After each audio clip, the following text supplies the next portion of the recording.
Hello friends, जैसे कि आप सब जानते हैं हम कर रहे थे मैकेनिक्स एंड स्ट्रक्चरल एनालिसिस। ठीक है, तो इसमें हमने 15 पार्ट इसके कंप्लीट कर लिए थे। आज हम इसका 16 पार्ट करेंगे। ठीक है, 16 पार्ट में आज हम टॉपिक देखने वाले हैं फ्लेक्सुरल स्ट्रेसेस इन बीम्स। ठीक है, फ्लेक्सुरल स्ट्रेसेस जो रहती हैं बीम्स में वो क्या होती हैं उसके बारे में हम देखने वाले हैं। ठीक है, फ्लेक्सुरल स्ट्रेसेस इन बीम्स। ठीक है, तो इसमें सबसे पहले हम कुछ डेफिनेशन है छोटी छोटी, कुछ इंपॉर्टेंट पॉइंट है वो हम डिस्कस करेंगे। जैसे कि हम बात करें यहाँ पे बीम के बारे में हम पहले बात कर लेते हैं कि बीम होता क्या है। तो बीम क्या है, एक स्ट्रक्चरल मेंबर है। ठीक है, तो ये तो आपको पता है कि स्ट्रक्चरल मेंबर है क्योंकि इसको स्ट्रक्चर में यूज करते हैं हम। ठीक है, जिसकी लेंथ जो रहती है ज्यादा रहती है as compared to the cross sectional area. ठीक है, लेंथ क्या रहती है, लार्ज रहती है as compared to the cross sectional area. ठीक है, which is loaded and supported in the direction transverse to its axis। ठीक है, जिसको लोड किया जाता है और सपोर्टेड, उसमें सपोर्ट्स भी लगी रहती हैं बीम में हमारे पास। ठीक है, एंड हम बात करें lateral loads acting on the beam cause the beam to bend or flex। ठीक है, इसमें हमारे पास लेटरल लोड होते हैं। लेटरल लोड की वजह से बीम क्या करता है, बेंड करता है या फिर हम फ्लेक्स करता है। ठीक है, thereby deforming the axis of the beam into a curved line। ठीक है, तो जो भी एक्सिस है बीम का वो डिफॉर्म हो जाता है कर्व्ड लाइन में। एक कर्व्ड लाइन हमें मिलती है जो मैं आगे आपको दिखाऊंगा भी, पीछे भी मैंने आपको पिछले वाले लेक्चर्स में भी दिखाया हुआ है कि कैसी कर्व्ड लाइन मिलती है हमें, कैसी कर्वेचर हमें मिलता है। ठीक है, नेक्स्ट हमारे पास एक्सियल स्ट्रेस। ठीक है, एक्सियल स्ट्रेस की अगर हम बात करें, एक्सियल स्ट्रेस मतलब एक्सिस पे लगती है। ठीक है, एक्सियल स्ट्रेस हमारे पास टेंसाइल भी हो सकती है और कंप्रेसिव भी हो सकती है। ठीक है, उसके बाद हम बात करें शियर स्ट्रेस की, तो शियर स्ट्रेस हमारे पास वर्टिकल भी हो सकती है और हॉरिजॉन्टल भी हो सकती है। ठीक है, which develop in A loaded beam depend on the values of bending moments and shear force. ठीक है, ये डिपेंड करता है वैल्यूज किसकी वैल्यूज पे, बेंडिंग मोमेंट्स और शियर फोर्स की वैल्यूज पे डिपेंड करता है। ठीक है,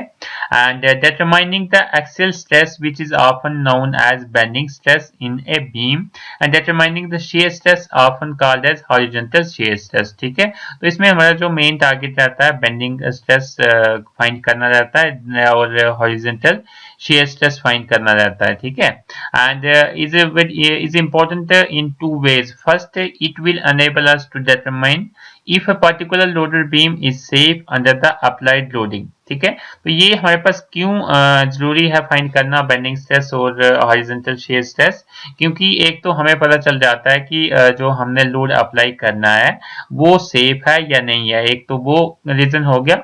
दूसरा रीजन की अगर हम बात करें तो दूसरा हमारे पास हो जाएगा, it will enable us to select the best beam. ठीक है, मतलब हम बेस्ट बीम सिलेक्ट कर सकें। ठीक है, फॉर ए पर्टिकुलर लोडिंग के लिए हम बेस्ट बीम सिलेक्ट करें। दूसरा आ गया हमारे पास वो रीजन। ठीक है, both of these are very important processes for the safety and efficiency of the beam। जो भी सेफ्टी है और जो एफिशिएंसी है बीम की वो भी हम इससे डिसाइड करते हैं बेंडिंग स्ट्रेस और हॉरिजॉन्टल शियर स्ट्रेस फाइंड करने के बाद। ठीक है, उसके बाद हम देख लेते हैं, ये भी इंपॉर्टेंट पॉइंट है, forces and couples acting on the beam cause bending.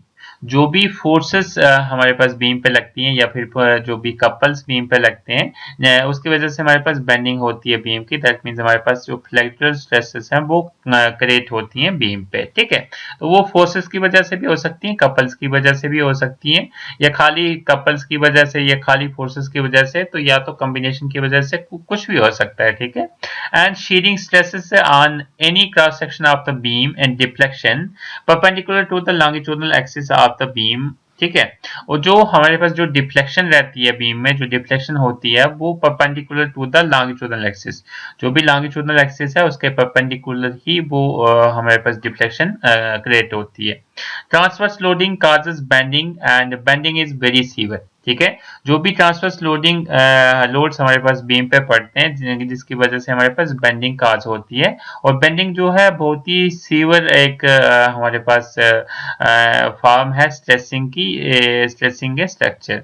The bent beam goes into tension. ठीक है, जो भी बेंट बीम है उसमें टेंशन, एक साइड से टेंशन हो जाती है, मतलब एक साइड से बीम स्ट्रेच होता है और दूसरे साइड से बीम कंप्रेस हो जाता है। ठीक है, मैं इसकी आपको डायग्राम दिखाऊंगा अगले वाले पेज पे, तो आपको अच्छे से समझ आ जाएगा कि ये चीजें हैं क्या। ठीक है, और अभी तक आपने चैनल को सब्सक्राइब नहीं किया तो आप सब्सक्राइब कर लें आपको करना क्या है, यूट्यूब पे जाके आरपीएन शर्मा लिखना है, वहां पे जाके आपको चैनल मिलेगा, वहां से आप चैनल को सब्सक्राइब कर सकते हैं।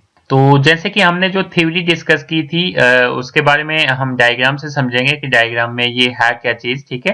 तो ये जो बीम है ये बेंड बीम हुआ है, ये मतलब बेंड हुआ है, ठीक है। यहाँ पे इस तरीके का ये बीम था हमारे पास, यहाँ पे मैं बना लेता हूँ, ठीक है। इसके साइज का ये होगा, यहाँ पे मैं बना लेता हूँ, ठीक है। इस तरीके का हमारे पास ये बीम था पहले। जैसे इस पे लोड पड़ गए या फिर हम बोल सकते हैं बेंडिंग मोमेंट्स लग गए इस पे, मान लेते हैं ये सिंपली सपोर्टेड बीम है, ठीक है। ये लोड इस पे पी लग रहा है, हो सकता है यहाँ पे बेंडिंग मोमेंट्स लग रही हो, ठीक है। तो इस तरीके का ये जो बीम है कुछ इस तरीके का शेप जनरेट करेगा बेंड होने के बाद, ठीक है। इस तरीके का शेप जनरेट करेगा। ये जो है हमारे पास this is the neutral axis, ठीक है। और यहाँ पे जो न्यूट्रल एक्सिस था वो यहाँ पे जैसे कहीं पर न्यूट्रल एक्सिस था, ठीक है। और न्यूट्रल एक्सिस के बाकी जो भी प्लेन था, प्लेन जो भी थे इसके न्यूट्रल एक्सिस के पैरेलल थे, लेकिन जब ये बेंड हो गया तो ये जो प्लेन थे ये हमारे पास जो ऊपर वाली साइड है वो कंप्रेस हो गई, इसको हम बोल सकते हैं कंप्रेशन या फिर कंप्रेस्ड। और इसमें हम बोल सकते हैं ये जो साइड हुई ये स्ट्रेच्ड हुई, STRETCH स्ट्रेच, ठीक है। तो ये वाला जो हम बोल सकते हैं इसको हम बोल सकते हैं कंप्रेशन और इसको हम बोल सकते हैं टेंशन, ठीक है। और ये है हमारे पास न्यूट्रल एक्सिस, ठीक है।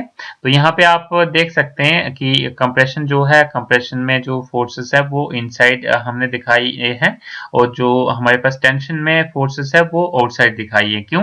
क्योंकि जब कोई चीज कंप्रेस होती है तो उसका साइज क्या होता है, रिड्यूस होता है, और टेंसाइल में उसका साइज क्या होता है, एक्सटेंड करता है। तो ये यहाँ पे फोर्सेस बाहर की तरफ लग रही है और यहाँ पे अंदर की तरफ लग रही है। तो ये आपको ध्यान देना है, ये बड़ा इंपॉर्टेंट पॉइंट है कि कंप्रेशन में फोर्स जो है इनसाइड लगती है, ठीक है। और जो टेंशन है उसमें आउटसाइड फोर्सेस लगती है, ठीक है। जो भी हमारे पास शेप है, जो भी मेंबर है उसके आउटसाइड जो बाहर निकलती हैं फोर्सेस वो होगी टेंसाइल फोर्सेस, ठीक है। तो इसमें हम बात करें bending stress is distributed through a beam as seen in the figure, ठीक है। ये बेंडिंग स्ट्रेस डिस्ट्रीब्यूट हो रही है बीम में, किस तरीके से डिस्ट्रीब्यूट हो रही है ये भी यहाँ पे दिखाया हुआ है, ठीक है। ओके, सो कुछ इंपॉर्टेंट पॉइंट है वो भी हम देख लेते हैं। So in reality bending stresses are tensile और कंप्रेसिव स्ट्रेसेस, ठीक है। तो जो भी बेंडिंग स्ट्रेसेस हमारे पास रहती हैं वो टेंसाइल भी हो सकती है, कंप्रेसिव भी हो सकती है, ठीक है। ए simply supported beam always has a tensile stress at the bottom of the beam and compressive stress at the top, ठीक है। तो जो सिंपली सपोर्टेड बीम होगा, जैसे कि हमने ये सिंपली सपोर्टेड बीम की ही एग्जांपल थी, सिंपली सपोर्टेड बीम की एग्जांपल, इसमें जो हमारे पास हम बात करें कंप्रेशन जो रहता है टॉप पे रहता है और टेंशन जो रहता है बॉटम पे रहता है, ठीक है। तो जैसे कि इनने बताया टेंसाइल स्ट्रेसेस या फिर टेंशन जो रहता है बॉटम पे रहता है, and compressive stresses that means जो कंप्रेशन रहता है वो टॉप ऑफ द बीम पे रहता है, ठीक है। In case of simply supported beam, ये कौन सा केस है, सिंपली सपोर्टेड बीम का, ठीक है। ये आपको रिमेंबर कर लेना है। उसके बाद हम बात कर लेते हैं दूसरे इंपॉर्टेंट पॉइंट की, couples are applied to the ends of the beam.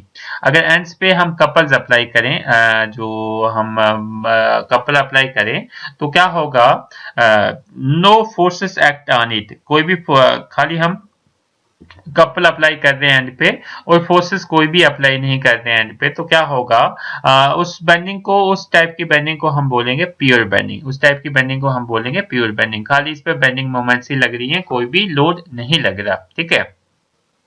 If the forces produce the bending then उसको हम कहेंगे ऑर्डिनरी बेंडिंग, ठीक है। अगर फोर्सेस की वजह से बेंडिंग प्रोड्यूस होगी उसको हम बोलेंगे ऑर्डिनरी बेंडिंग, और जो हमारे पास कपल्स की वजह से बेंडिंग प्रोड्यूस हो रही होगी उसको हम बोलेंगे प्योर बेंडिंग, ठीक है। और यहाँ पे हमारे पास कंप्लीट फार्मूला यहाँ पे दिया हुआ है बेंडिंग का फार्मूला, या फिर हम इसको फ्लेक्सर फार्मूला बोल सकते हैं, ये हमने पहले भी देखा पहले लेक्चर में। m by i equal to sigma by y equal to e by r, ठीक है। यहाँ पे m क्या है, बेंडिंग मोमेंट है, i is the moment of inertia, sigma is the stress and y is the distance from neutral axis, e is the modulus of elasticity and r is the radius of curvature, ठीक है। तो यहाँ तक आपको सारी चीजें clear हो गई होंगी। आई थिंक आपको फिर भी कोई डाउट हो आप कमेंट सेक्शन में पूछ सकते हैं, और अभी तक आपने चैनल को सब्सक्राइब नहीं किया तो प्लीज सब्सक्राइब कर लें। अगर वीडियो अच्छी लगे तो अपने फ्रेंड्स के साथ शेयर करना मत भूलें। आपको करना क्या है, यूट्यूब पे जाना, वहां पे आरपीएन शर्मा लिखना है, वहां पे जाके आप चैनल को सब्सक्राइब कर सकते हैं। नेक्स्ट हमारे पास इसमें इंपॉर्टेंट टॉपिक है न्यूट्रल एक्सिस। ठीक है, अगर हम न्यूट्रल एक्सिस की बात करें तो न्यूट्रल एक्सिस में हमने पहले डिस्कस किया न्यूट्रल एक्सिस के बारे में। ये जो हमारे पास ए टू जो हम बात करें ए टू बी जो है ये वाला, this is the neutral axis. ठीक है, this is the neutral axis, ये है न्यूट्रल एक्सिस। न्यूट्रल एक्सिस का मतलब क्या हुआ कि यहाँ पे जो हमारे पास ये बीम है, यहाँ पे ना लेंथ इंक्रीज करती है ना डिक्रीज करती है, इसमें जितनी लेंथ है उतनी ही रहती है। ठीक है, जितनी मतलब बिफोर बेंडिंग थी उतनी ही आफ्टर बेंडिंग हमारे पास लेंथ होगी, ना तो लेंथ इस पे डिक्रीज करेगी ना तो इंक्रीज करेगी। ठीक है, इसके कुछ पॉइंट है वो हम देख लेते हैं, आपको और अच्छे से क्लियर होगा और वो पॉइंट आपको एग्जामिनेशन में काफी हेल्प करेंगे, जो भी कॉम्पिटिटिव एग्जामिनेशन है उसमें काफी हेल्प करेंगे। जैसे कि हम बात कर लेते हैं, this is the axis along length of the beam which remain unstretched. ठीक है, तो ये जो ऐसा पोर्शन रहता है या फिर हम बोल सकते हैं ऐसा ये एक्सिस रहता है, ठीक है, जो अनस्ट्रेस्ड रहता है, मतलब जिसमें स्ट्रेसेस जीरो रहती हैं। ठीक है, इस एक्सिस पे जो स्ट्रेसेस रहती हैं वो क्या रहती हैं, जीरो रहती हैं। ठीक है, नाइदर कंप्रेस्ड नॉट स्ट्रेस्ड, ना तो मतलब यहाँ पे कंप्रेशन होता है और ना तो यहाँ पे टेंशन होता है इस केस में न्यूट्रल एक्सिस में। ठीक है, normally the neutral axis passes through the centroid. Normally जो न्यूट्रल एक्सिस है वो कहां से पास करता है, सेंट्रॉइड से पास करता है, जो भी क्रॉस सेक्शन का सेंट्रॉइड है वहां से पास करता है। ठीक है, हेंस हमें सेंट्रॉइड की पोजीशन जानना बहुत इंपॉर्टेंट है। ठीक है, जैसे कि यहाँ पे इन्होंने डायग्राम में दिया हुआ है, हमारे पास क्या क्या दिया हुआ है वही हम देखने वाले हैं। Consider the beam is bent into an arc of a circle. ठीक है, तो ये बीम हुआ है बेंट हमारे पास आर्क शेप में। ठीक है, ये आर्क शेप में आपको दिख रहा है। ठीक है, arc of a circle through an angle theta radians. ठीक है, थीटा हमारे पास यहाँ पे एंगल बन रहा है। यहाँ पे जो ए बी है वो है neutral axis, this is the neutral axis. A B क्या है हमारे पास यहाँ पे neutral axis end is the same length before and after bending. मतलब बिफोर बेंडिंग कुछ इस तरीके की शेप थी। ठीक है, तो जो न्यूट्रल एक्सिस पे हमारे पास इस तरीके का न्यूट्रल एक्सिस यहाँ पे था न्यूट्रल एक्सिस। ठीक है, तो जो लेंथ थी न्यूट्रल एक्सिस की यहाँ पे वही लेंथ यहाँ पे भी न्यूट्रल एक्सिस की होगी बेंडिंग होने के बाद। ठीक है, यानी length before bending equal to the length after bending. ठीक है, यहाँ पे लिखा हुआ सेम तो ये है। ठीक है, and the radius of neutral axis is R. यहाँ पे जो न्यूट्रल एक्सिस का रेडियस है वो यहाँ पे आर दिया हुआ है। ठीक है, this is the radius of the neutral axis, that means R. और ये y क्या है, y is the distance from the neutral axis, यहाँ से लेके यहाँ तक का डिस्टेंस क्या है, y है। ठीक है, y is the distance from the neutral axis. ठीक है, वो पॉजिटिव साइड है कि नेगेटिव साइड है वो डिपेंड करता है कि हमारे पास यहाँ पे टेंशन हो रही है तो ये पॉजिटिव साइड है, यहाँ पे कंप्रेशन हो रहा है दैट मींस यहाँ पे आ गया नेगेटिव साइड। ठीक है, आई होप यहाँ पे न्यूट्रल एक्सिस के बारे में आपको समझ में आ गया होगा। फिर भी कोई डाउट हो आप कमेंट सेक्शन में पूछ सकते हैं। ठीक है, और अभी तक आपने चैनल को सब्सक्राइब नहीं किया तो प्लीज सब्सक्राइब कर लें। अगर वीडियो अच्छी लगे तो अपने फ्रेंड्स के साथ शेयर करना मत भूलें। आपको करना क्या है, यूट्यूब पे जाके आरपीएन शर्मा लिखना, वहां से जाके आप चैनल को सब्सक्राइब कर सकते हैं। नेक्स्ट हमारे पास मोस्ट इंपॉर्टेंट टॉपिक है शियर स्ट्रेसेस इन बीम्स। ठीक है, अगर हम बात करें शियर स्ट्रेसेस की बीम्स में, जो शियर स्ट्रेसेस रहती है हमारे पास उसकी बात करें तो यहाँ पे डेफिनेशन दी है, इससे आपको पूरा समझ में आ जाएगा। लेकिन मैं पहले आपको समझा देता हूँ, उसके बाद हम डेफिनेशन देखेंगे। तो यहाँ पे अगर हम बात करें शियर स्ट्रेसेस की तो ये न्यूट्रल एक्सिस है, बीम जो भी बीम का क्रॉस सेक्शन है उसका न्यूट्रल एक्सिस है। यहाँ पे जो शियर स्ट्रेसेस रहेंगी, शियर स्ट्रेसेस जो रहेंगी यहाँ पे रहेंगी मैक्सिमम। ठीक है, न्यूट्रल एक्सिस पे, और यहाँ पे इसके टॉप फाइबर पे एंड बॉटम फाइबर पे हमारे पास शियर स्ट्रेसेस क्या रहेंगी, जीरो रहेंगी। ठीक है, जीरो रहेगी। ठीक है, अगर ये तो बात थी किसकी, शियर स्ट्रेसेस की। अगर हम बात करें नॉर्मल स्ट्रेसेस की तो नॉर्मल स्ट्रेसेस इसका ऑपोजिट होगा। नॉर्मल स्ट्रेसेस की बात करें, मैं यहाँ पे लिख लेता हूँ, यहाँ पे नहीं लिखना चाहिए अंदर लेकिन मैं लिख लेता हूँ। तो जो नॉर्मल स्ट्रेसेस हैं, अगर हम बात करें नॉर्मल स्ट्रेसेस की तो नॉर्मल स्ट्रेसेस हमारे पास जो ये फाइबर है, जो न्यूट्रल एक्सिस है यहाँ पे नॉर्मल स्ट्रेसेस जीरो रहती है, और जो हमारे पास टॉप और बॉटम पे जो नॉर्मल स्ट्रेसेस है वो मैक्सिमम रहती है। ठीक है, तो आई होप यहाँ से आपको समझ में आ गया होगा कि शियर स्ट्रेस और नॉर्मल स्ट्रेसेस में इसका फर्क क्या है। ठीक है, तो यहाँ पे मैं डेफिनेशन पढ़ लेता हूँ, डेफिनेशन बता देता हूँ, आपको और अच्छे से समझ आ जाएगा। जैसे कि हम बात करें यहाँ पे shear stresses are usually maximum at the neutral axis, ठीक है। तो shear stresses रहती हैं कहाँ पे मैक्सिमम रहती है, न्यूट्रल एक्सिस पे। ये न्यूट्रल एक्सिस है, यहाँ पे shear stresses मैक्सिमम होगी, ठीक है। एंड हम बात करें ब्रैकेट में, जैसे always if the thickness is constant, जब थिकनेस कांस्टेंट हो, जैसे कि ये आई सेक्शन है हमारे पास, थिकनेस इज कांस्टेंट, और हमारे पास जो थिकनेस है न्यूट्रल एक्सिस की is minimum for the cross section. जैसे कि आई बीम की बात करें और टी बीम की बात करें तो इस तरीके का केस हमें देखने को मिलेगा। That means shear stresses maximum होंगी न्यूट्रल एक्सिस पे और जीरो होंगी उसके जो भी टॉप और बॉटम फाइबर है, ठीक है। But zero at the top and bottom fibre of the beam, ठीक है, और क्रॉस सेक्शन। और जो हमारे पास जो नॉर्मल स्ट्रेसेस रहेंगी वो मैक्सिमम रहेंगी टॉप और बॉटम फाइबर पे, ठीक है। मैक्सिमम स्लैश मिनिमम, क्योंकि कहाँ पे मिनिमम होगी कहाँ पे मैक्सिमम होगी अभी हमें पता नहीं है, इसलिए हम मैक्सिमम स्लैश मिनिमम लिखेंगे इसको, ठीक है।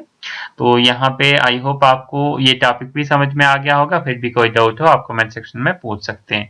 और अभी तक आपने चैनल को सब्सक्राइब नहीं किया तो प्लीज सब्सक्राइब कर लें। अगर वीडियो अच्छी लगे तो अपने फ्रेंड्स के साथ शेयर करना मत भूलें। आपको करना क्या है, यूट्यूब पे जाना है, वहां पे लिखना है आरपीएन शर्मा, ठीक है। आरपीएन शर्मा लिखेंगे, वहां पे आपको मेरा चैनल मिल जाएगा, वहां पे जाके आप चैनल को सब्सक्राइब कर सकते हैं। वहां पे और भी आपको काफी सारे वीडियो लेक्चर मिल जाएंगे, वो आप देख सकते हो। अगर आपको लेक्चर अच्छे लगे तो अपने फ्रेंड्स के साथ शेयर कर सकते हो। Thank you.